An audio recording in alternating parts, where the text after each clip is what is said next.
manipulés, qui pensent que l'Ituri c'est leur champ. Mon cher, je vais te dire une chose. Vous savez quoi? Même quand on veut faire une opération, il y a toujours le moment. Rappelez-vous des gens qui avaient commis des dégâts ici. On ne les a pas arrêtés sur place. On a continué à documenter. Si vous posez la question, si vous vous renseignez en France là-bas, je suis sûr qu'il y a quelqu'un qui avait même oublié ce qu'il avait fait ici. Je crois que vous savez de quoi je parle. Ah, tous ces gens-là qui ont été arrêtés, on ne les a pas arrêtés le même jour. On les connaît, on documente. Je vous dis que ceux qui ont fait, même s'ils ont caché les corps en Bogui, on les connaît. Je me rappelle une fois, quand les Codeco se sont présentés ici, on a dit « Ah, le gouverneur les a corrompus ». Et puis après, FPIC, « Ah, le gouverneur les a corrompus ». Et puis après, FPIC, je ne sais pas moi, Mapi, « Ah, le gouverneur les a corrompus ». Et puis finalement, Zahir, « Ah, le gouverneur ». Donc j'ai corrompu tout le monde.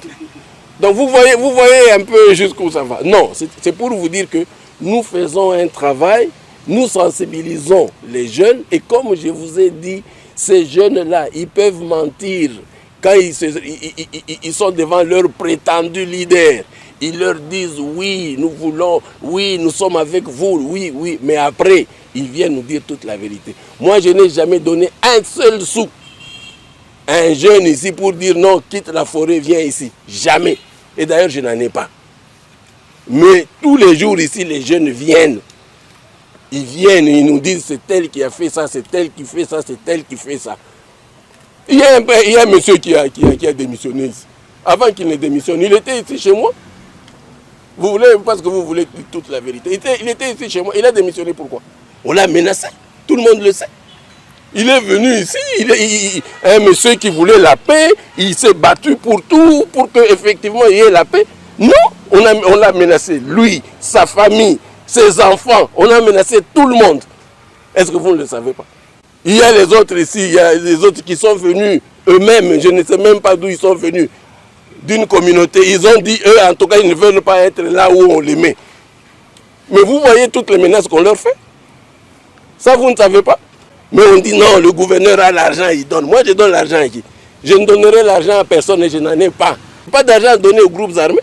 Moi, mon problème, c'est sensibiliser, faire comprendre aux gens. Je dis, n'acceptez pas les mauvais leaders, les criminels, ceux qui ont un passé criminel. Je le répète devant vous.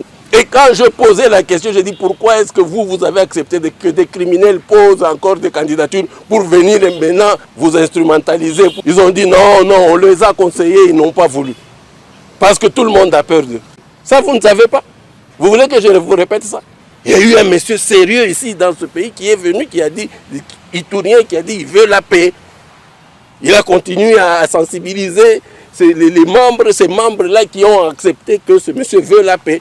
Mais il y a un autre qui est venu, qui a dit, si vous allez chez lui, je vais le tuer, je vais faire ceci. Et ce monsieur est venu se réfugier et il a déclaré devant tout le monde. Vous ne le connaissez pas? De la même façon, dans toutes les communautés, c'est comme ça. Même s'ils ont encore des gens qui parlent pour eux, je le dis ici, ils ne vont pas changer de statut. Ils ont été condamnés.